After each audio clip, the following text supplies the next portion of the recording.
দাঁত ব্রাশ করা, যা আমরা প্রতিদিনই করি আমাদের মুখের ভেতরটা পরিষ্কার রাখতে, কিন্তু এই পরিষ্কারের নামে আমরা কি নিজেদের অজান্তেই আমাদের মুখে দিচ্ছি মাইক্রোপ্লাস্টিক? পরিবেশ বিষয়ক গবেষণা সংস্থা environment and social development organisation 1 বছর ধরে একটি গবেষণা করেছে, এবং এই গবেষণার যে তথ্য প্রকাশ করেছে তা সত্যিই উদ্বেগজনক। বাংলাদেশের বাজারে বিক্রি হওয়া 34টি টুথপেস্টের 26টিতে পাওয়া গেছে মাইক্রোপ্লাস্টিক। প্রতি 100 গ্রাম টুথপেস্টে প্লাস্টিকের কণা মিলেছে সর্বনিম্ন 20টি থেকে টুথপেস্ট ভেদে সর্বোচ্চ 320টি। মাইক্রোপ্লাস্টিক নিয়ে আলাপ করতে যাওয়ার আগে আমাদের অবশ্যই জেনে নেওয়া উচিত যে মাইক্রোপ্লাস্টিক আসলে কী, আমাদের শরীরে কী প্রভাব বিস্তার করে, আর বাচ্চাদের ওপরে বা এর প্রভাব কতটা। মাইক্রোপ্লাস্টিক হলো প্লাস্টিকের এত ক্ষুদ্র কণা যা মানুষের চোখে সহজে দেখা যায় না। সাধারণত 5 মিলিমিটারের চেয়ে ছোট প্লাস্টিকের টুকরোগুলোকে মাইক্রোপ্লাস্টিক বলা হয়। এগুলো তৈরি হয় প্লাস্টিক পণ্যের ভাঙন থেকে। আবার অনেক সময় কোয়ান্টিটি বাড়াতেও ইচ্ছাকৃতভাবে বিভিন্ন দৈনন্দিন পণ্য যেমন টুথপেস্ট, স্ক্রাব, সাবান, এমনকি কাপড়েও যোগ করা হয় মাইক্রোপ্লাস্টিক। বিজ্ঞানীরা বলছেন মাইক্রোপ্লাস্টিক একবার শরীরে প্রবেশ করলে তা থেকে বের হওয়ার কোনো উপায় নেই। এটি রক্তের মাধ্যমে ছড়িয়ে পড়ে লিভার, কিডনি, এমনকি মস্তিষ্ক পর্যন্ত। গবেষণায় দেখা গেছে এই প্লাস্টিকের কণাগুলো হরমোনের ভারসাম্য নষ্ট করে, রোগ প্রতিরোধ ক্ষমতা দুর্বল করে দেয় এবং দীর্ঘমেয়াদে ক্যান্সারের ঝুঁকিও বাড়িয়ে দেয়। আর শিশুদের ক্ষেত্রে তো এর বিপদ ভয়াবহ, কারণ তাদের শরীর এখনও বিকাশমান, রোগ প্রতিরোধ ক্ষমতা দুর্বল। প্লাস্টিকের এই অণুকণাগুলো তাদের হরমোন সিস্টেমে প্রবেশ করে তাদের বেড়ে ওঠার প্রক্রিয়াকেই বাধাগ্রস্ত করতে পারে।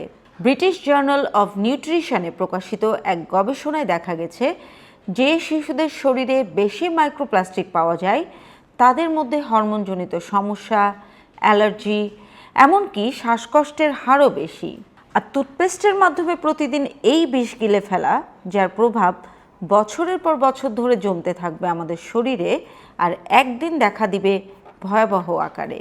এখন দেখে নেওয়া যাক কোন টুথপেস্টে কতখানি মাইক্রোপ্লাস্টিকের উপস্থিতি পাওয়া গেছে। সবচেয়ে বেশি 320টি প্লাস্টিকের কণা পাওয়া গেছে মেডিপ্লাস ফ্লুইড জেলে। এরপরেই রয়েছে ক্লোজ আপ রেড হট ও ক্লোজ আপ মেন্থল ফ্রেশ, প্রতিটিতে 160টি করে। কোডোমো আলট্রা শিল্ড ফর্মুলা স্ট্রবেরিতে 140টি, সিগন্যাল গ্রিন টিতে 120টি, পেপসোডেন্ট অ্যাডভান্স সল্ট ও হিমালয়া কমপ্লিট কেয়ারে 100টি করে, আর সেন্সোডাইন ফ্রেশ মিন্টে 80টি মাইক্রোপ্লাস্টিক পাওয়া গেছে। এই তালিকাটি দেখে মনে হচ্ছে জনপ্রিয় যত ব্র্যান্ড তাদের প্রায় সবকটিতেই এই প্লাস্টিকের কণার উপস্থিতি রয়েছে। কিন্তু সবচেয়ে বড় শঙ্কার বিষয় হচ্ছে এর থেকে আমাদের শিশুরা পড়েছে ঝুঁকির মধ্যে। শিশুদের জন্য তৈরি টুথপেস্টেও পাওয়া গেছে এই প্লাস্টিক। কোডোমো আলট্রা শিল্ড ফর্মুলায় পাওয়া গেছে 140টি মাইক্রোপ্লাস্টিক। মেরিল বেবি স্ট্রবেরিতে 60টি, মেরিল বেবি অরেঞ্জে 40টি, আর পেপসোডেন্ট কিড অরেঞ্জে 20টি প্লাস্টিকের কণা। বাবা মায়েরা যত্ন করে বাচ্চাদের জন্য আলাদা টুথপেস্ট কেনেন, অথচ সেই টুথপেস্টেই রয়েছে ক্ষতিকর উপাদান। যাদের শরীর সবচেয়ে বেশি স্পর্শকাতর তারাই পাচ্ছে এই প্লাস্টিকের বিষ। তবে সব খবরে যে খারাপ তা কিন্তু নয়। গবেষণায় দেখা গেছে বাংলাদেশে উৎপাদিত কিছু টুথপেস্টে মাইক্রোপ্লাস্টিক পাওয়া যায়নি, যেমন Zen fresh, Parachute just for baby mango, আর close up red hot zinc fresh technology.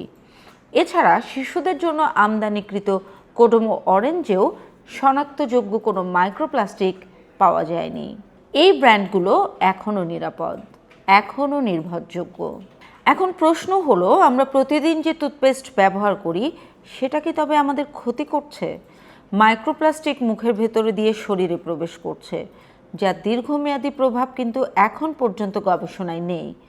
তবে যা জানা যায়, প্লাস্টিকের এই অণুকণাগুলো হরমোনের ভারসাম্য নষ্ট করছে, রোগ প্রতিরোধ ক্ষমতা কমিয়ে দিচ্ছে, এমনকি ক্যান্সারের ঝুঁকিও তৈরি করছে। এই গবেষণা শুধু একটি তথ্য নয়, এটি একটি সতর্কবাণী। ভোক্তা হিসেবে আমাদের অধিকার আছে জানার আমরা আসলে কি ব্যবহার করছি, আর প্রস্তুতকারকদের দায়িত্ব এটা নিশ্চিত করা তারা আমাদেরকে কি দিচ্ছেন। যতদিন এই প্রশ্নের উত্তর না পাওয়া যাচ্ছে ততদিন দাঁত ব্রাশ করতে গিয়ে কিন্তু ব্রাশে লেগে যাচ্ছে বিষ।